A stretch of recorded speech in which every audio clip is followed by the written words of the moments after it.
Na de sessie een evaluatie bezorgen. We willen die zeker invullen, want we waarderen uw feedback. En het kan ons alleen maar helpen om die volgende webinars te verbeteren. De sessie, zoals aangekondigd, is volledig in het Engels. Kenneth is Deens, dus de man kent een aantal talen, maar het Nederlands valt daar niet onder. Vanaf nu gaan we dus verder in het Engels. I would like now to give the presentation over to Kenneth Johansen of SmsPasscode. Kenneth, are you ready? I'm Kenneth. As Eric presented me, I'm a global pre-sales for SmsPasscode. It basically means that I'm not ever at home. I'm always traveling around, talking with customers and partners around the world. The goal today is to go through some of the features of SmsPasscode to get you to better understand what you can use SmsPasscode in terms of securing the remote access to your different kinds of resources that you want to provide access to for your mobile users in the field.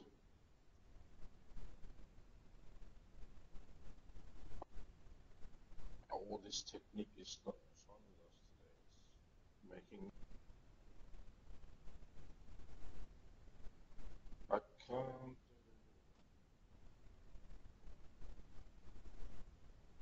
Eric, I can't shift the slides. Could you please do that for me?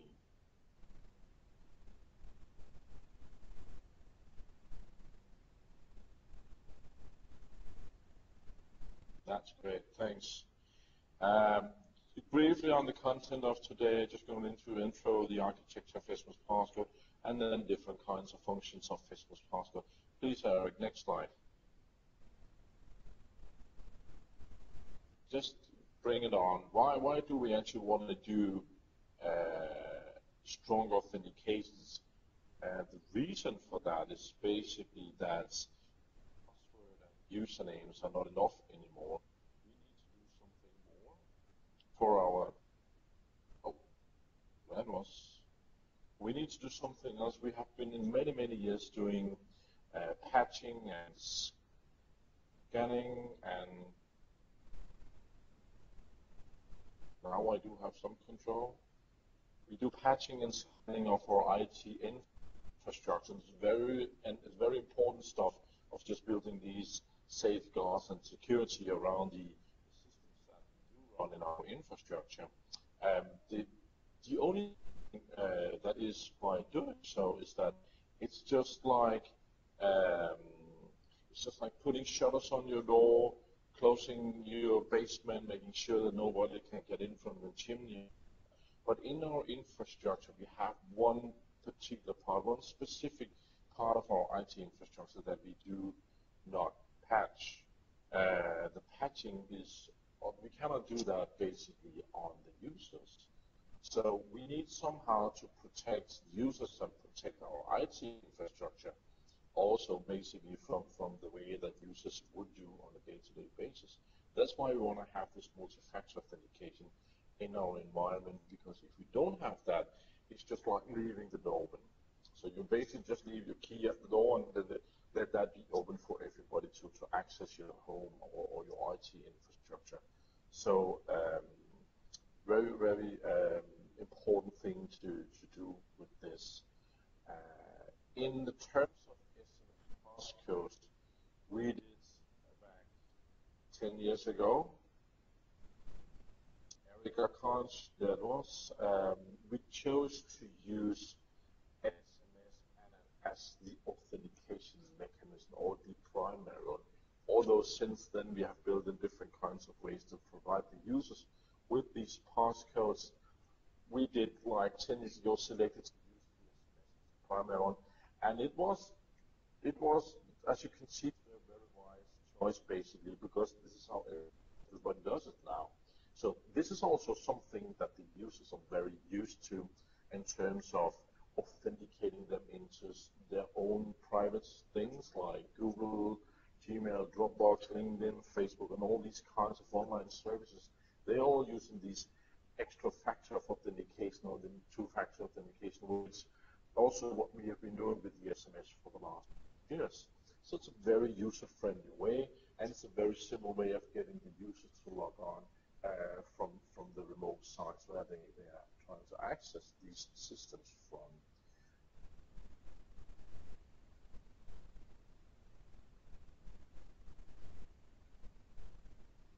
To the next slides.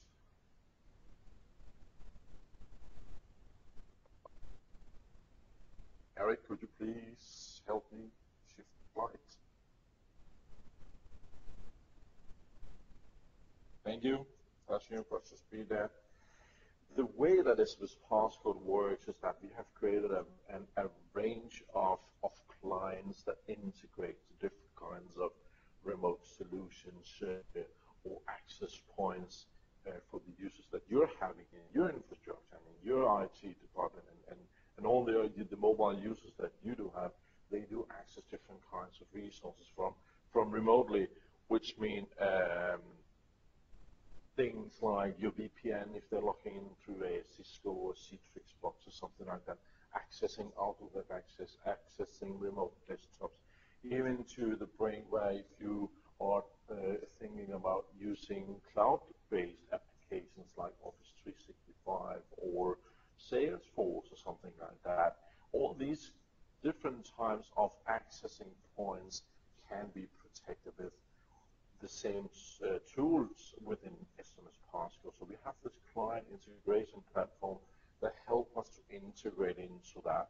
So if you're looking into your own IT infrastructure and what you're providing access to today to your mobile users, you can add SmsPasscode at that extra layer of security upon that access to make sure that nobody who is not allowed to get access to the system will get access. Talked about before with the username and the password would be like just leaving the key door to your house basically. And the reason for that is that as being a hacker you can go online, but basically everybody can do that. But you can go online today, you can buy people's passwords, you can even just ask the people. There's many examples of that throughout history where it's very simple to get people's access details. Some of the recent studies for that shows that around 95% of all breaches comes down to users basically that don't think they were not supposed to do in terms of IT security. So with this extra layer of security, you can protect your infrastructure from bad people and from the hackers and those who want to steal your details. They can't get that access because they would have to put in that extra factor of information. One more down here, because that was thanks.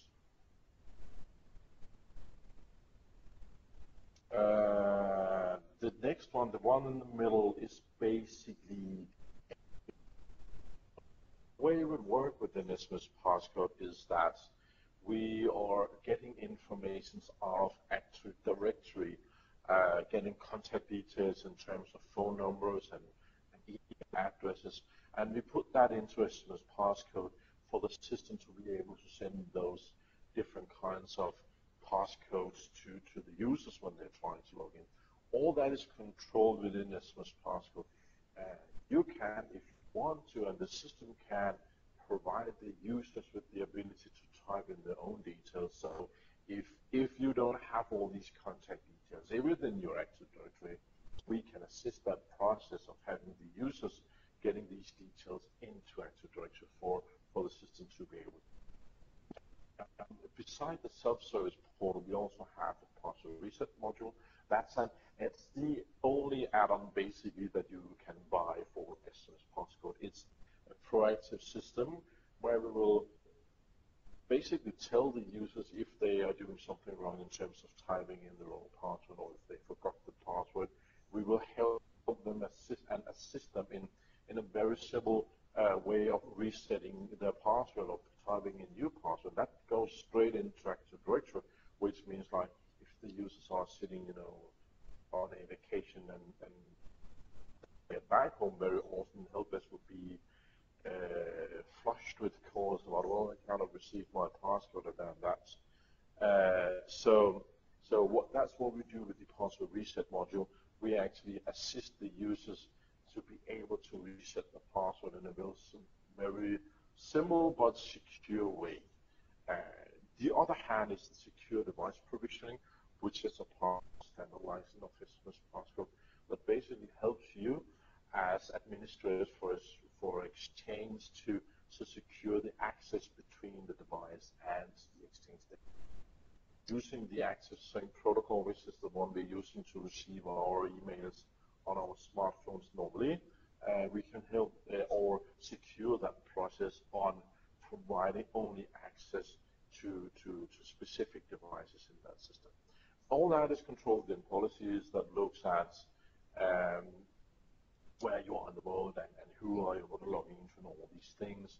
Use that for distributing these kinds of passcodes to the users. On the left hand, we have all different kinds of dispatch mechanisms, which basically is the ways that we can deliver passcodes to the users. Keep in mind that all passcodes within SmsPasscode is generated in real time, which means that when a user logs into a system protected by SmsPasscode, we will at that point generate a passcode, deliver that passcode, or dispatch that passcode to the user in whatever form has been chosen by administrators and possibly also by the users' setups. The different kinds of ways that we can dispatch mechanisms is, as I said, primarily would be an SMS or text message. We can also do a voice call using third-party voice call providers that goes online. It could be, for instance, like CM in the Netherlands can help us do so. And we can send out emails. All those three things, the SMS, the voice calls, and the emails are what we call session-specific, which in basic means the code the user are receiving can only be used within that same session they are initiating the logon from. So if that code were to be stolen from a hacker and he tries to use that code in a different session, it's not doable. It's invalid. So that code can only be valid from that same computer as the user or device as the users are trying to log in from the beginning. In very, very rare cases, there will be users that might not be able to receive anything in terms of digital connections. We can then provide them with the user token.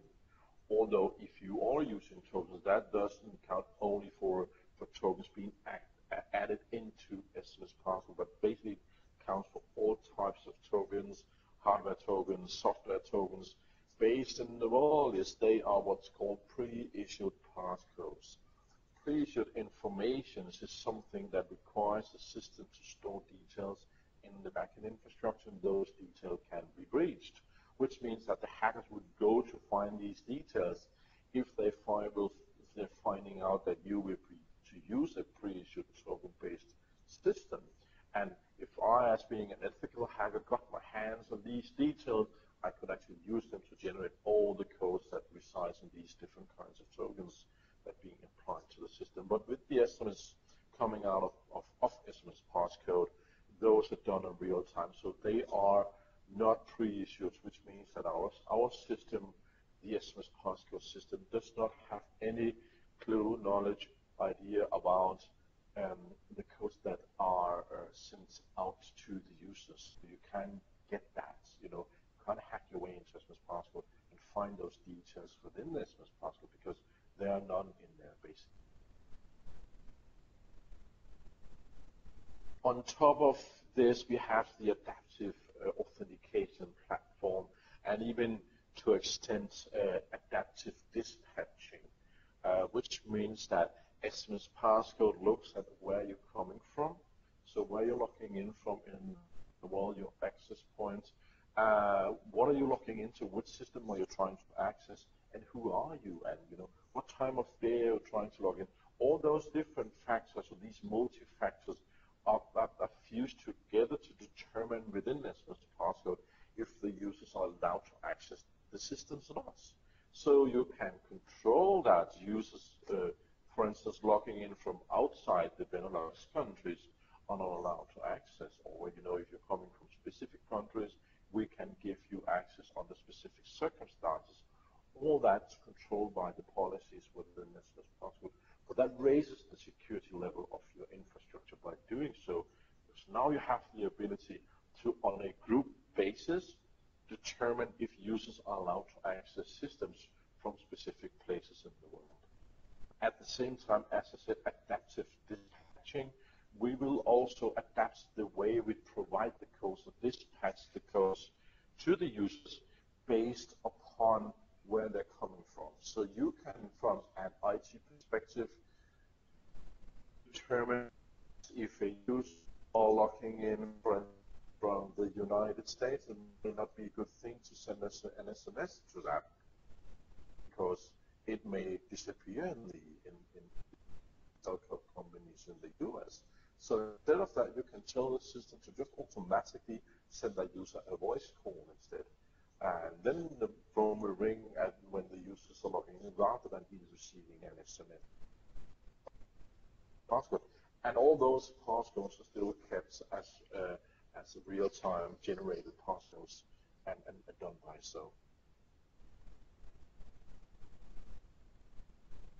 Next is the location awareness. I just briefly touched upon it before. Within SmsPasscode, we are aware of the user's location. So when we are receiving a login request from a system that we protect, we will get the details about where the users are logging in from, and in terms of the IP address they're accessing from. And we can use that in the system to determine whether or not we will allow the users that access. So with that, we actually tell the system that we will only allow users access to systems or specific systems from specific countries. We can do anything in between denying access to allow access either with or without the multi-factor passcode or the passcode sender of SmsPasscode. Use things to basically build the fences even stronger around your infrastructure by using the geofencing mechanisms of SmsPasscode. The way it's done within policies of SmsPasscode, or what we call, and you can use that to like blacklist countries where you know from certain you will not allow access from these countries until you choose to whitelist. So basically turn things the other way around, as saying that I will only allow access from these countries into my system. That's different ways of using the geofence mechanisms of SmsPasscode. And it's all done within rules and policies, as I talked about before. It's controlled within these sets of authentication rules within our authentication policies. And those are basically looking at who are the user, where the user's logging in from, what the user trying to access, and based on that, will we then allow the users to access particular systems, or maybe even deny them that access. And as you can see from this screen now, from one of our authentication rules, you just choose the countries in a list of countries. There's all the countries in the world in that list, and you can just choose those countries to use them as basis for blacklisting access or even whitelisting access to your systems.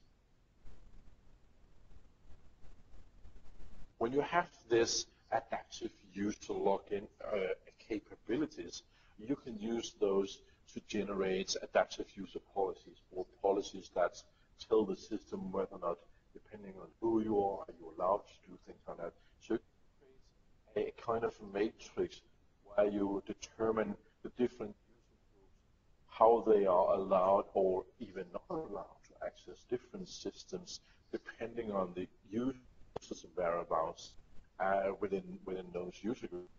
For this matrix point, if you like, management, regardless where management tries to log into systems, be required a OTP, or they will be required to type in this passcode receiving from SmsPasscode. But if you are enabling the possibility for external consultants to access your systems remotely, you can control which system they will have access to and under which circumstances they would have that access. In this case, external IT consultants would only get access to the Citrix NetScaler VPNs and the password reset side. Password resets are a very good thing basically to do that, because external consultants would have a login within your infrastructure and they should have that ability to change the password. Mind that password resets are still done within this level of security as we do secure all the other stuff that you use with this passcode for. So rather than providing the same level of security for all people into all systems, you can now differentiate that using SmsPasscode to determine would you actually allow access, and if yes, how and which level of security would you allow the users that access then. In terms of dispatching these passcodes to the users, we do have lots of different ways of doing that, and together with that we also have this adaptive dispatching, where we actually use the policies to control in terms of the user logging in from how we want to dispatch these types of passcodes to the users. So we look at our install base now within SmsPasscode. Somewhere between 85 to 90% of all our customers globally are using physical modems, some modem gateways sitting inside their own infrastructure. But if customers and you as customers want to do different dispatching mechanisms, you have a broad range of different mechanisms, like web-based service providers, could be CM in Holland, could be Clickatel, Twilio. There's many of those different kinds of providers globally that can do that. As I said, we can do a voice call, the phone will ring, the user picks up the phone, there will be a voice in the other end saying, hello, here's your code, and then it pronounces the code, the user types the code in and all that. They can use personal passcode, and then we can use these tokens as well. And as I said, in rare circumstances, there can be a need for a token, physically or software-based. But keep in mind, as I said before, with the tokens, they are still pre-issued, they are still vulnerable to be breached, basically. The personal passcode is something that the users can put in themselves, first of all, and second of all, IT can do that in times of crisis situations where, like, if things going on, something is very, very bad is happening, IT can provide the users with a personal passcode that is valid only for a specific amount of time. After that, the system then reverts back to normal daily routines in terms of sending passcodes up to the users. All that is controlled within the system. Eric, please help me.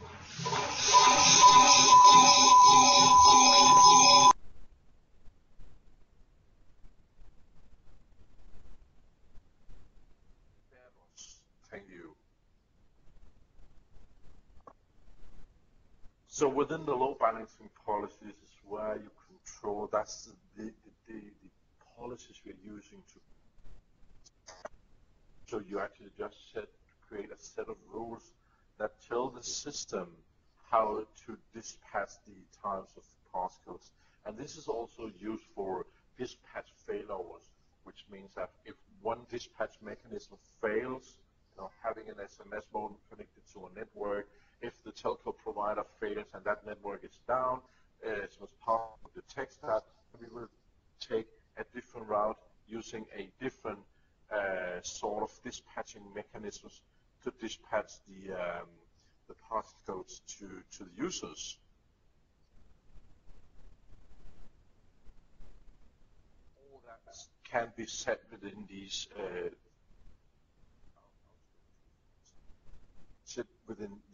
load balancing rules that you put into the load balancing policies.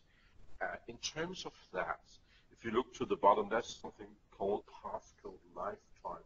You can actually control within SmsPasscode how long time you would allow the user to be able to type in a passcode. So from we are dispatching the passcode to the user has to type in the passcode, you can determine the lifetime, which basically means how long time will that password be valid. And it goes everything between 30 seconds and 1 hour. And from a security point of view, you might want to choose to make it as short as possible, 30, 45, 60 seconds. That's normally what we see with the customers globally doing these sets of the lifetime. But if you're having users that do have issues in terms of being able to type that passcode in within the specific time frame, you can provide that group of users with special that allow them longer time to put in the passcode. So if you are a company who have people with different kinds of disabilities that makes them unable to only type the passcode in within 30 seconds, you can give them, for instance, like 5 minutes to type it in. That goes if you're having users that has issues, reading issues, or might be visually impaired, you can use the voice call function of SmsPasscode to still be able to deliver a passcode to those users. So you're now able with SmsPasscode to actually very often get a broader range of users into your system. From the adaptive dispatching point of view, what the system does is that it detects again from the location awareness where am I as a user logged into the SmsPasscode part and the system I'm trying to protect, and based on that, the system will then provide me with the best way of sending me a passcode. And right now, as it is, I'm traveling around Europe by receiving an SMS coming out of our infrastructure sitting in Denmark. If I would go to the United States, the system would, until recently, basically sending me a voice call because, as I said before, we have that knowledge within US that SMS has a tendency to disappear. So I would just receive a voice call coming out of SmsPasscode system. Although because we have an office in San Francisco now, we actually placed some of our dispatching mechanisms within the office within San Francisco. And that is also something that you can do with an SmsPasscode infrastructure. You can take all these dispatching techniques and place them locally if you are having users sitting locally in other countries. So rather than sending a passcode out of Belgium, you will be able to send the passcode locally from that country where the users are placed, having offices and things like that. And then again, we can still do the same thing. We can also dispatch in other manners, again, depending on where the users are trying to access SmsPasscode from, or not SmsPasscode, accessing the remote systems. From a management point of view or a monitoring point of view, we have chosen to create an application for a third-party software that is called Splunk. Splunk is a slot monitoring server that can provide you with real-time data about what is going on with your systems. Some of you might already use Splunk, some might not. As I said, it's a third-party tool. They have a license saying that if you're generating less than 500 megabytes of data per day, you can use Splunk for free, which basically means that you will always be able to use Splunk for free with SmsPasscode, but you will never generate more than maybe 5 to 10 megabytes of data per day. And we use that as also because we get this real-time reporting into what are the users doing. And we also get this represented in a graphical way, so the system will show you a world map with pie charts on, and those pie charts do show you where the users are logging in from, both in terms of successful logins and also in terms of failed logins. Once we detect these logins, we can actually use that to know if we are getting, well, if somebody's trying to breach our security, in terms of trying to do brute force attack on our system. And in a live environment of Splunk, I would have been able to drill down and zoom into the maps, but that is actually brute force attacks from time going on into SmsPasscode. But you as customers, this is a way of you also being able to raise the awareness of, are you actually getting attacked? From outside, it might be that you know it today, it might also be that you don't know it, but with the SmsPasscode, we can actually inform your IT administrators and security people about, well, you are currently under an attack, or yesterday somebody was trying to do brute force attack from a specific country and the world in systems. Everything is in real time.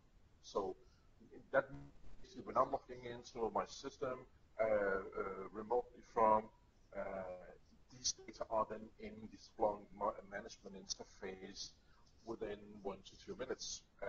So that is, I would say, in security-wise, a very good short time frame. Other things that Splunk can be used for as well is there's a help desk function built into that we have created that can help you to understand what is happening with the users. So if a user calls in help desk and say, well, something is wrong, I don't get my passcodes or whatever, you can log into the Splunk server. You can actually see what we have done specifically with that user in terms of receiving a request for passcode, sending out a passcode, and if the user the passcode wrong or typing the passwords wrong or being locked out of it, we detect that and we put that into the Splunk server. Well, so get that also as a help desk type of environment to assist you as IT people to raise the awareness of how are my users doing when they're logging into the systems or not logging into the system.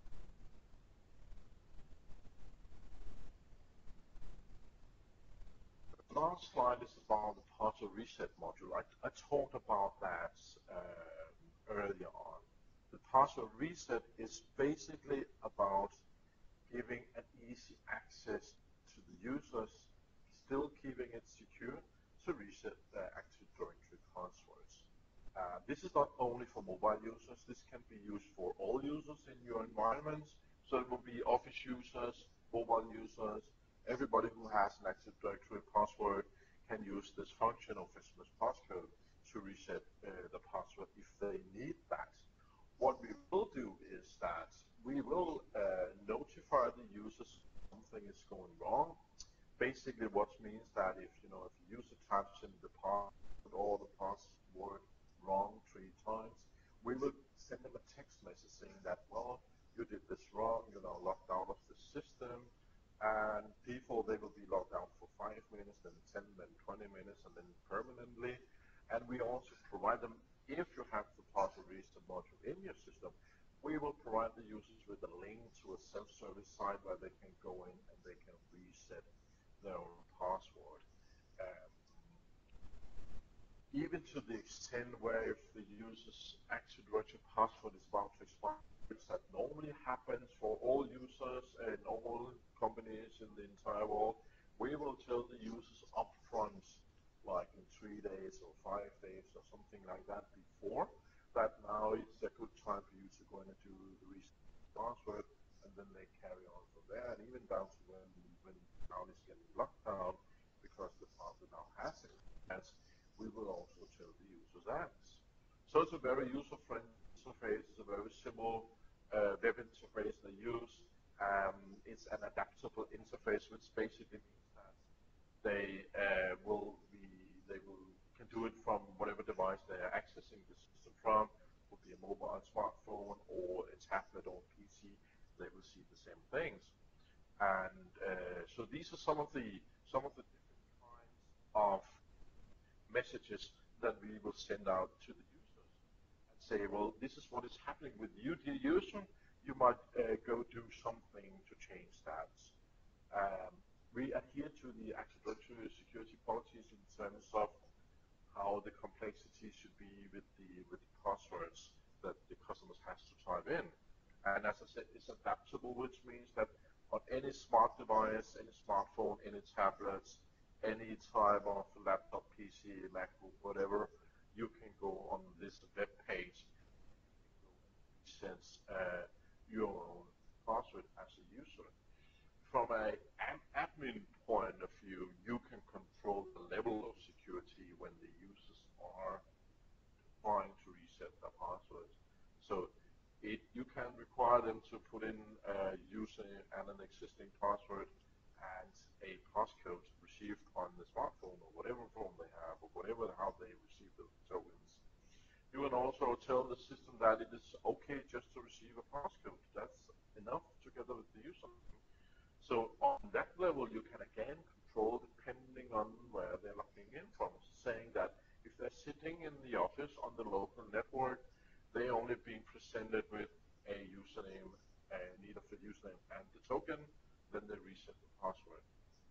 If they're out in the field somewhere, have to reset it, they would have to use username and the password, even maybe down to the personal passcode and the passcode, and then they get the possibility to reset the passwords. So it's very flexible, like anything else within SmsPasscode.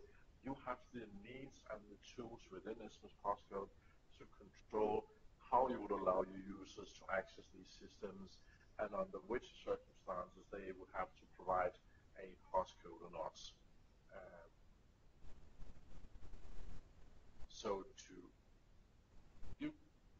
to summarize the things that we have within SmsPasscode, we are a multi-factor authentication system, and by that we means that we will look at who are you, what are you logging into, where you're logging in from, are you allowed to log in within that certain time frame of day, what network are you accessing from, and these things combined together either denies access for the user or provide them access then by providing them with the token for them to type in again.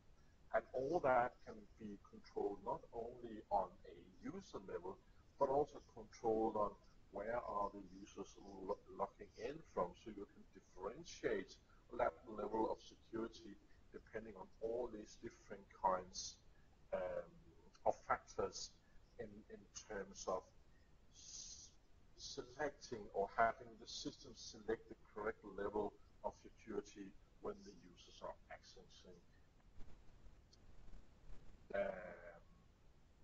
So that's what we do, guys, and I hope that these words have got you to think a little more about if SmsPasscode could fit into your system. I know that VanRoey and my support team in Denmark will be able to assist you with any queries, any questions, any need for maybe trying this stuff. So Eric, I think that we should open up for questions from the participants now. If you would be so kind